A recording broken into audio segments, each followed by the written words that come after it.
बिस्मिल्लाहिर्रहमानिर्रहीम। नाज़रीन अस्सलाम वालेकुम, मैं हूँ इमरान वसीम।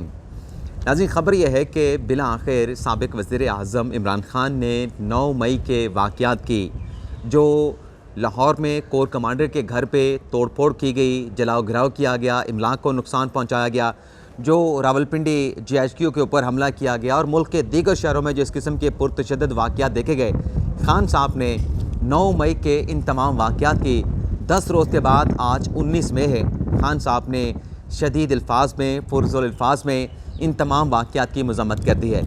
अब इसमें सवालात ये जन्म लेते हैं कि आखिर क्या वजह बनी कि ख़ान साहब जो 9 मई के इन वाक़यात की मज़म्मत करने के लिए तैयार नहीं थे, उन्हें किसने प्रपोज़ल पेश किया कि आप इन वाक़यात की मज़म्मत करें, बसूरत दीगर कहीं ऐसा ना हो कि ताख़ीर हो जाए और वक्त आपके हाथ से निकल जाए।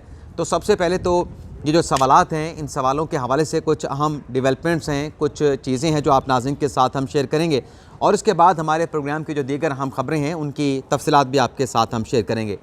नाज़रीन, ख़ान साहब को जब 9 मई को इस्लामाबाद हाई कोर्ट से गिरफ़्तार किया गया, हाई कोर्ट से गिरफ़्तारी के बाद जो PTI के कारकुनान का हमने एक रिएक्शन देखा पूरे मुल्क में, जो PTI के कारकुनान निकले और फिर उसके नतीजे में ये वाक़यात पेश आया और फिर डिक्लेयर कर दिया गया कि 9 मई जो है वो पाकिस्तान के एक स्याह दिन जो है डिक्लेयर किया गया। तो ख़ान साहब 9 मई को गिरफ़्तार होते हैं और सुप्रीम कोर्ट में उनकी अपील दायर होती है और अपील के ऊपर ख़ान साहब को 11 मई को अदालत में बुला लिया जाता है। ख़ान साहब अदालत में आते हैं, जज साहबान उनके सामने रिक्वेस्ट करते हैं। ख़ान साहब के सामने जज साहबान अपनी ख्वाहिश का इजहार करते हैं, बल्कि वो ख्वाहिश और डिज़ायर से ज़्यादा जज साहबान की बज़ाहिर ऐसा लग रहा था जज साहबान की बॉडी लैंग्वेज से कि वो ख़ान साहब की मिन्नत समाजत कर रहे हैं। मुबैना तौर पे माज़रत के साथ मैं ये लफ्ज़ इस्तेमाल कर रहा हूँ कि आपके गिरफ़्तारी के बाद जो वाक़यात पेश आए हैं आप इनकी मज़म्मत कर दें। लेकिन ख़ान साहब अदालत के सामने ये कह रहे थे कि मैं तो हिरासत में था, गिरफ़्तारी में था, मुझे इन वाक़यात का नॉलेज नहीं, तो मैं इनकी कैसे ना इसका ज़िम्मेदार हो सकता हूँ, ना मैं इनकी मज़म्मत कर सकता हूँ। तो ख़ान साहब मज़म्मत करने के लिए तैयार नहीं थे। बेशक ख़ान साहब अगर हिरासत में भी थे, लेकिन जब अदालत उनको कह रही थी कि आपके जाने के बाद ये सब कुछ हुआ है, और उससे एक दिन पहले 10 मई को ख़ान साहब जब उन्हें अदालत में पेश किया गया, एहतसाब अदालत में, वहाँ पे ख़ान साहब ने खुद बाद में एतराफ़ किया कि मुझे वकला की तरफ से बताया गया, सुप्रीम कोर्ट के 3 जजेस के सामने ख़ान साहब ने एतराफ़ किया कि जब मुझे फ़िज़िकल रिमांड के लिए पेश किया गया, मुझे वकला ने बताया कि मेरी गिरफ़्तारी के बाद क्या रिएक्शन आया, लेकिन अदालत में ठहर के 3 जज साहबान के सामने ख़ान साहब उन वाक़यात की मज़म्मत करने के लिए तैयार नहीं थे। हाई कोर्ट में गए, वहाँ पर भी जज साहब ने कहा ख़ान साहब ने मज़म्मत नहीं की। अदालत ने रिटन ऑर्डर में कहा ख़ान साहब ने मज़म्मत नहीं की। बाद में भी ख़ान साहब के इंटरव्यूज़ हुए, ख़ान साहब के बयानात सामने आए, लेकिन ख़ान साहब बिल्कुल तैयार नहीं थे।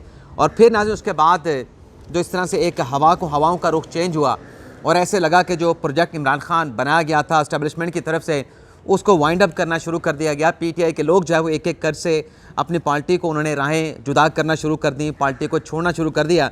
तो कल एक प्रपोज़ल आया सदर मुमलिकत आरिफ अलवी की तरफ से। उससे पहले सदर साहब ने खुद जाके पुलिस गेस्ट हाउस में जाके मुलाकात की थी साबिक़ वज़ीर इमरान ख़ान के साथ, उनको मिन्नत समाजत की थी सदर अलवी साहब ने कि आप कोई मज़म्मती बयान जारी करें, मामलात ख़राब हो सकते हैं, ताख़ीर हो सकती है, ऐसा ना हो कि ये वक्त जो है हमें मज़म्मत करने का वक्त भी ना मिले, हमारी पार्टी टूट जाए, हमें पार्टी के अंदर बहुत सारा नुकसान उठाना पड़े, ख़ान साहब आपको कॉन्सिक्वेंस फेस करना पड़े। लेकिन ख़ान साहब ने कहा कि पॉपुलरिटी है मेरी, लोग मेरे साथ हैं, मेरे टिकट जो है वो लोग ख़रीदने के लिए, लेने के लिए, लाने में लगे हुए हैं, तो मैं क्यों मज़म्मत करूं।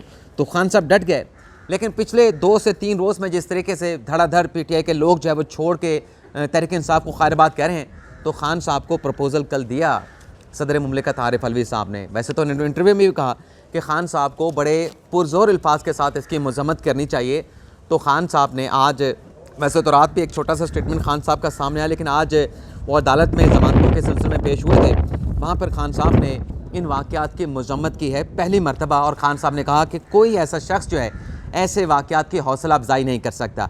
अब क्या ही बेहतर होता कि ख़ान साहब निकलने के बाद, रिहाई के बाद फ़ौरी तौर पर इनकी मज़म्मत करते, लेकिन ख़ान साहब ज़रा ही बताते हैं कि इसलिए हिचकिचा रहे थे कि ये जितने भी वाक़यात हुए लाहौर में, रावलपिंडी में, पेशावर में, मियांवाली में, इस तरह की और जगह पर जहाँ पर मिलिट्री गैर मिलिट्री इमलाक को नुकसान पहुँचाया गया, इसके इदारों के पास सबूत मौजूद हैं, शवाहिद मौजूद हैं कि पेपर के ऊपर मुबैना तौर पे एक प्लान बनाया गया था कि ख़ान साहब को जो गिरफ़्तार करना है तो इस तरीके से फ़लाँ टारगेट है, वहाँ पे जाके आपने निशाना बनाना है।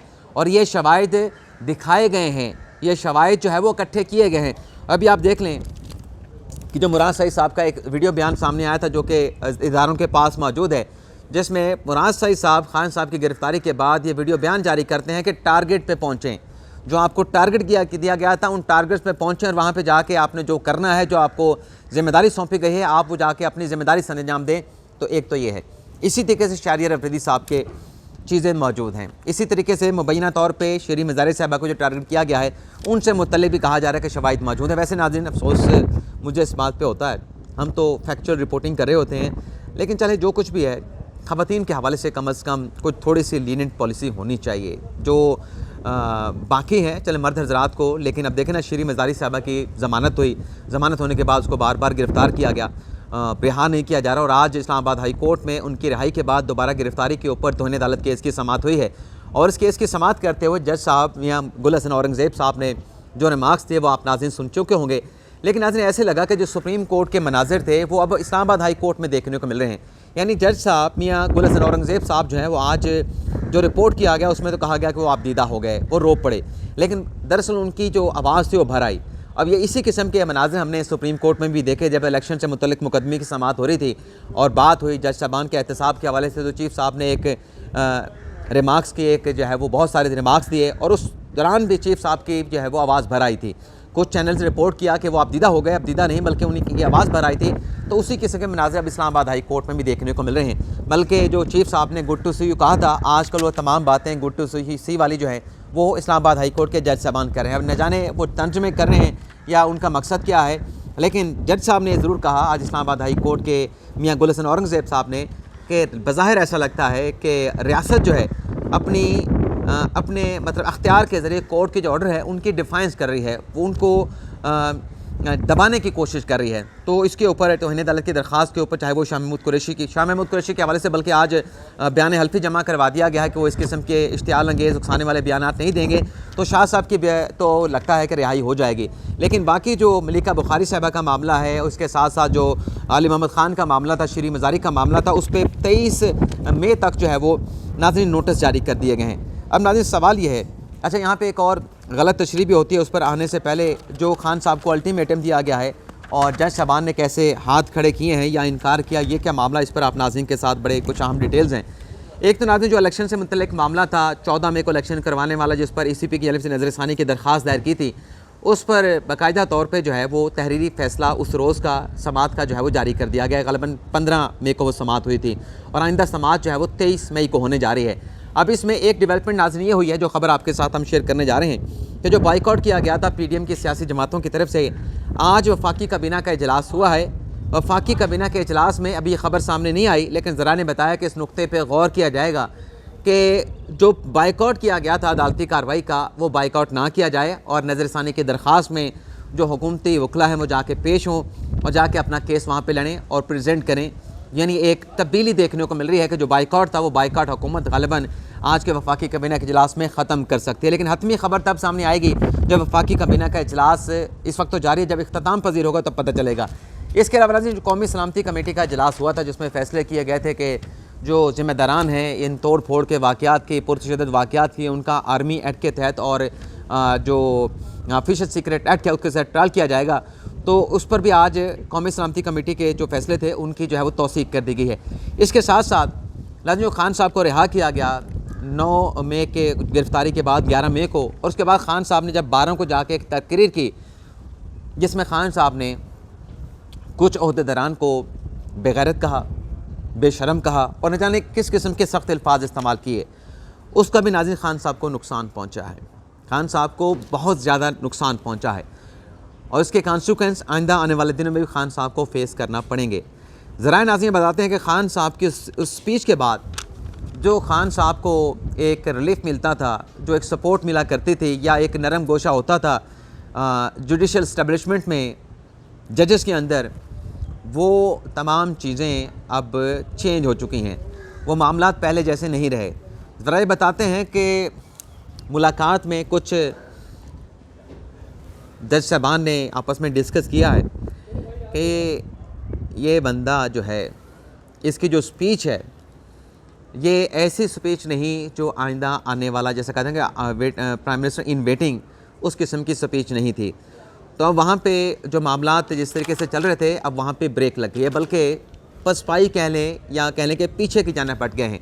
अब आप देखें कि आपको सुप्रीम कोर्ट में उस तरह से मामलात जो है वो चलते हुए या मामलात की जो डेवलपमेंट है उस तरह से होती हुई नज़र नहीं आती। तो एक तो नाज़रीन डेवलपमेंट ये हुई है।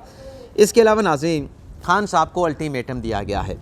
खान साहब को कल तो 2 बजे तक का अल्टीमेटम था कि आप ज़मान पाक की तलाशी करा दें। खान साहब ने साफियों को बुला के ज़मान पाक की तलाशी कराई, लेकिन इसके बाद पंजाब हुकूमत ने आज खान साहब को 7 बजे तक का मज़ीद अल्टीमेटम दे दिया है और 2 बजे कहा जा रहा है कि हुकूमती टीम जाएगी ज़मान पार्क में और मीडिया को लेके जाएगी हुकूमती टीम भी।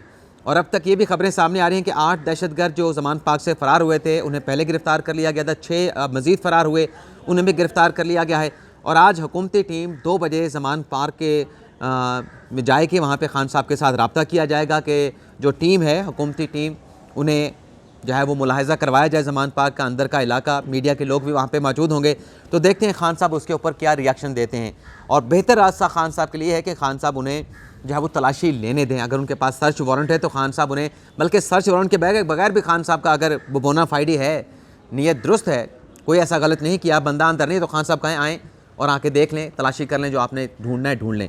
तो ये खान साहब को किया करना चाहिए। लेकिन खान साहब ने अगर ना किया तो नाज़रीन फिर से ये बताया जा रहा है कि इसके बाद फिर हुकूमत फ़ैसला करे कि ये आखिरी अल्टीमेटम है खान साहब का, तो फिर तलाशी कैसे लेनी है और कितनी सख्ती के साथ लेनी है, ये बड़ा फिर अहम फ़ैसला होगा।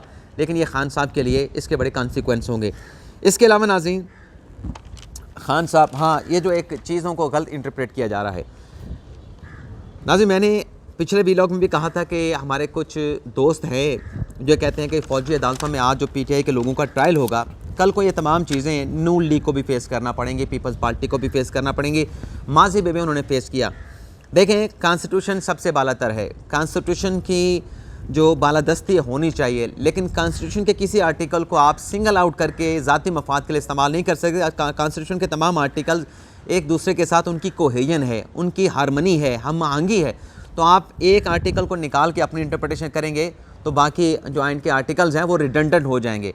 जैसे कहा जाता है ना, आर्टिकल 63 की जो सुप्रीम कोर्ट ने तशरीह की, तो आर्टिकल 95 जो वज़ीर आज़म के खिलाफ अदम एतमाद लाने से मुतल्लिक है वो रिडंडेंट हो गया है। अब यानी आप अदम एतमाद ला ही नहीं सकते क्योंकि किसी की डिफेक्शन नहीं होनी। लेकिन डिफेक्टर करेगा कोई क्यों करेगा? जब उसको पता होगा कि मैं वोट डालूंगा, मेरा वोट गिनती में शुमार नहीं होगा, तो मैं डिफेक्टर क्यों बनूँ, मैं अपने सीट से हाथ क्यों धो बैठूँ? तो वो मामला ख़त्म हो गया। अब ये जो कह रहे हैं कि ये जो फेस आजकल पाकिस्तान तहरीक इंसाफ के लोग कर रहे हैं, जो कहा जा रहा है कि PTI के कारकुनान का, PTI के रहनुमाओं का आर्मी एक्ट के तहत जो है वो और ऑफिशियल सीक्रेट एक्ट के तहत फ़ौजी अदालतों में कोर्ट मार्शल किया जाएगा, तो ये गलत है। गलत ना होना एक अलग बहस है। पहले तो यह है कि क्या वो ट्राई हो पाएगा, उसमें भी एक चीज़ है, अगर शवाहिद हैं कि अंदर से ऑफिशियल सीक्रेट एक्ट की खिलाफ वर्जी हुई, उनको मालूमात फराहम की गई, तो फिर ये सारे आर्मी एक्ट के अंडर ट्रायल होंगे। लेकिन जो ये कहा जा रहा है ना कि ये नून लीग के साथ माजी में भी हुआ, ये पीपल्स पार्टी के साथ हुआ, अब अगर PTI के साथ हो रहा है तो आगे चल के इन दोनों सियासी जमातों के साथ नून लीग पीपल्स पार्टी के साथ होगा। तो माजी में ना नून लीग ने ना पाकिस्तान पीपल्स पार्टी के रहनुमाओं ने अपनी गिरफ्तारी के ऊपर इस किस्म का एहतजाज नहीं किया, यानी तोड़ फोड़ नहीं की। और अगर एहतजाज किया भी है तो जाके मिलिट्री इमला को नुकसान नहीं पहुँचाया, जाके कोर कमांडर लाहौर के घर के ऊपर हमला नहीं किया, वहाँ पे धावा नहीं बोला, ना GH के ऊपर जाके धावा बोला। तो ये चीज़ें कुछ डिफ्रेंशिएट करने के हवाले से, हाँ, ये बात ज़रूर है कि प्रोजेक्ट जो इमरान खान बना था, जिस तरीके से PTI को खड़ा किया गया था, उसी तरीके से अब ये कोशिशें जारी हैं तेज़ी के साथ कि इसे डिसमेंटल किया जाए। लेकिन इससे फिर पाकिस्तान तहरीक इंसाफ से भी सवाल होगा कि आपने ये जमात बनाई थी, तो PTI भी इसमें बराबर की ज़िम्मेदार है कि आपने उनके कहने पर बनाई, उनकी आशीर्वाद के साथ बनाई, उनकी सपोर्ट के साथ बनाई। तो आज उनकी सपोर्ट ख़त्म हुई है। तो अगर सपोर्ट ख़त्म होने के बाद ये लोग हट जाते हैं, निकल जाते हैं, तो पाकिस्तान तहरीक इंसाफ एक प्योर पॉलिटिकल सियासी जमात की सूरत में सामने आएगी। तो ये पाकिस्तान तहरीक इंसाफ के लिए अच्छा भी हो रहा है अगर उनके लोग तोड़ के जा रहे हैं। तो इससे ये भी पता चल रहा है कि कितने कौन से लोग हैं जो PTI के साथ मुखलिस हैं, जो PTI के साथ खड़े हैं इस मुश्किल वक्त में, और कौन से लोग हैं जो मुश्किल वक्त में पाकिस्तान तहरीक इंसाफ इमरान खान को छोड़ के जा रहे हैं। तो ये था नाज़रीन हमारा आज का प्रोग्राम। इजाज़त चाहते हैं। अल्लाह हाफ़िज़।